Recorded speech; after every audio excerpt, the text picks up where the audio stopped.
When Hitler Stole Pink Rabbit, Chapter 7.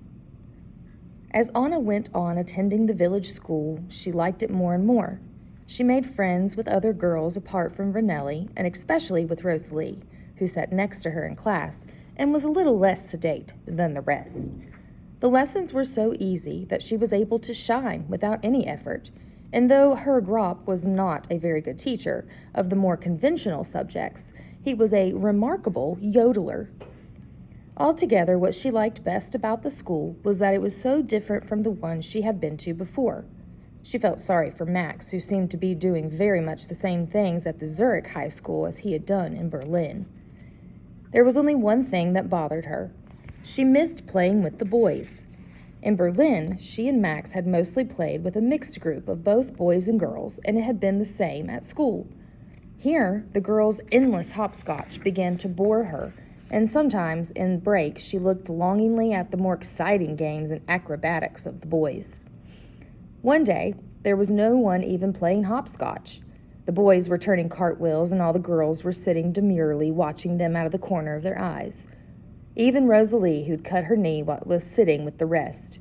Vernelli was particularly interested because the big red-haired boy was trying to turn cartwheels, and the others were trying to teach him, but he kept flopping over sideways. "Would you like to play hopscotch?" Anna asked her, but Vernelli shook her head, absorbed. It really was too silly, especially as Anna loved turning cartwheels herself, and it wasn't as though the red-haired boy was any good at it. Suddenly, she could stand it no longer, and without thinking what she was doing, she got up from her seat amongst the girls and walked over to the boys. "Look," she said to the red-haired boy, "you've got to keep your legs straight, like this." And she turned a cartwheel to show him. All the other boys stopped turning cartwheels and stood back grinning. The red-haired boy hesitated. "It's quite easy," said Anna. "You could do it if you'd only remember about your legs." The red-haired boy still seemed undecided, but the other boys shouted, "Go on, try." So he did again and managed a little better. Anna showed him again, and this time he suddenly got the idea and turned a perfect cartwheel just as the bell went for the end of break. Anna walked back to her own group, and all the boys watched and grinned, but the girls seemed mostly to be looking elsewhere.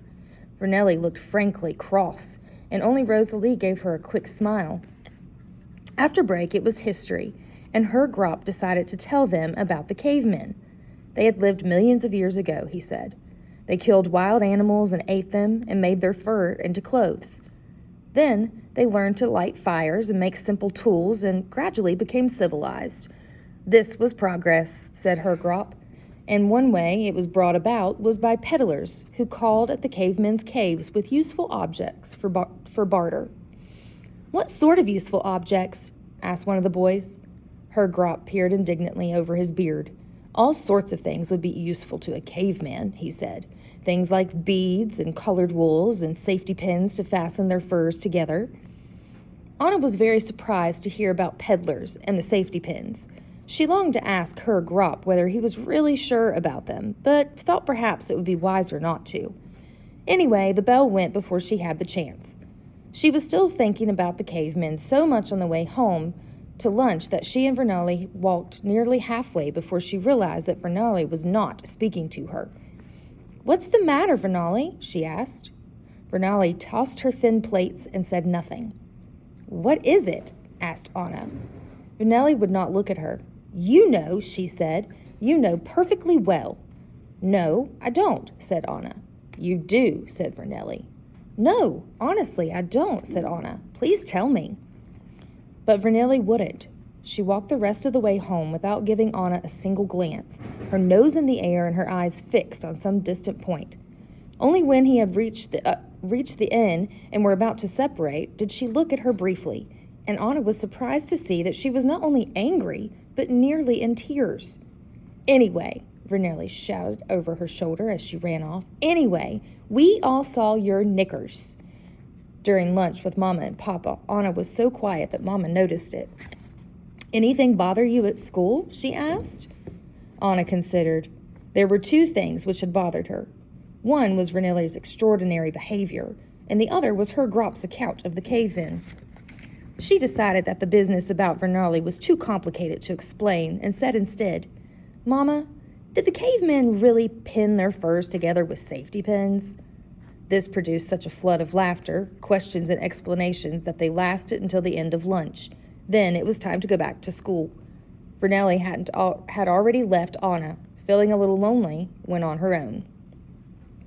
The afternoon lesson was singing again with a lot of yodeling, which Anna enjoyed, and when it was over, she suddenly found the red-haired boy standing in front of her. "Hello, Anna," he said boldly. Some of his friends who were with him laughed, and before Anna could answer, they all had turned on their heel and marched out of the classroom. "Why did he say that?" asked Anna. Rosalie smiled.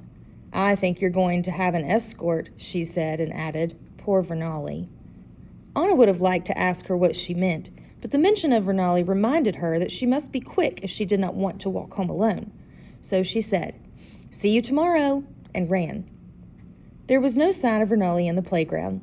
Anna waited for a while in case she might be in the cloakroom, but she did not appear. The only people in the playground were the red-haired boy and his friends, who also seemed to be waiting for someone. Vernali must have rushed off early, specially to avoid her. Anna went on hoping a little longer, but at last she had to admit to herself that it was no use and set off on her own. The red-haired boy and his friends decided to leave at exactly the same time. It was less than 10 minutes' walk back to the Gasthof Zwirn, and Anna knew the way well. Outside the school gate, she turned right and walked down the road. After a few moments, she noticed that the red-haired boy and his friends had also turned right outside the school. The road led to a steep path covered in gravel, which joined another road, and this in turn, after some twists and turns, led to the inn. It was while Anna was walking down the gravel path that she first began to wonder whether everything was as it should be. The gravel was thick and very loose, and her feet made a loud crunching sound at every step. Presently, she became aware of similar, more muffled crunchings behind her. She listened to them for a few moments, then glanced over her shoulder. It was the red-haired boy and his friends again. Their shoes dangled from their hands, and they were trudging through the gravel in their bare feet, apparently untroubled by the sharpness of the stones. Even Anna's brief glance had been enough to show her that they were all watching her. She walked more quickly, and the steps behind her quickened also. Then a little stone bounced off the gravel to one side of her. While she was still wondering where it had come from, another little stone hit her leg. She turned round sharply and was just in time to see the red-haired boy pick up a bit of gravel and throw it at her. "What are you doing?" she shouted. "Stop it!" But he just grinned and threw another bit. Then his friends began to throw some too. Most of it missed her, and any stones that did hit her were too small to hurt, but it was horrid just the same. Then she saw a small, bandy-legged boy, hardly bigger than herself, pick up a whole handful of gravel. "Don't you dare throw that at me," she shouted so fiercely that the bandy-legged boy automatically took a step backward. He threw the gravel in her direction, but deliberately aimed short. Anna glared at him.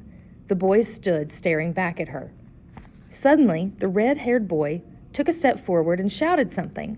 The others took it up in a sort of chant. "Anna, Anna," they chanted.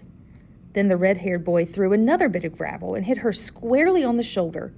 It was too much. She turned and fled. Down the path, bits of gravel bouncing all around her, peppering her back, her legs. "Anna, Anna." They were coming after her. Her feet slipped and slithered on the stones. If only she could get to the road, at least they wouldn't be able to throw gravel at her. And there it was, lovely, smooth, hard asphalt under her feet. "Anna, Anna." They were gaining ground. Now they were no longer stopping to pick up gravel. They were coming on faster. Suddenly a large object hurtled past her. A shoe! They were throwing their shoes at her. At least they'd have to stop to pick those up. She rounded a bend and could see the Gasthof Zwirn at the end of the road. The last bit was downhill, and she almost threw herself down the slope. With one final effort, she reached the courtyard of the inn. "Anna, Anna." Boys right behind her, shoes raining all around, and there, like a miracle, like an avenging angel, was Mama. She shot out of the inn like a torpedo. She grabbed the red-haired boy and slapped him. She hit another one with his own shoe. She flung herself into the group and scattered them. All the time she was shouting, "Why are you doing this? What's the matter with you?" That was what Anna wanted to know too. Then she saw that Mama had got a hold of the bandy-legged boy and was shaking him. All the rest had fled. "Why did you chase her?" Mama was asking. "Why did you throw things at her? What had she done?" The bandy-legged boy scowled and wouldn't say. "I won't let you go," said Mama. "I won't let you go until you tell me why you did it." The bandy-legged boy looked hopelessly at Mama. Then he blushed and mumbled something. "What?" said Mama. Suddenly, the bandy-legged boy grew desperate. "Because we love her," he shouted at the top of his voice. "We did it because we love her." Mama was so surprised that she let go of him, and he shot away from her, across the courtyard and away down the road. "Because they love you?" said Mama to Anna. Neither of them could understand it. But when later they consulted Max, he did not seem very surprised. "It's what they do here," he said. "When they're in love with anyone, they throw things at them." "But good heavens, there were 6 of them," said Mama.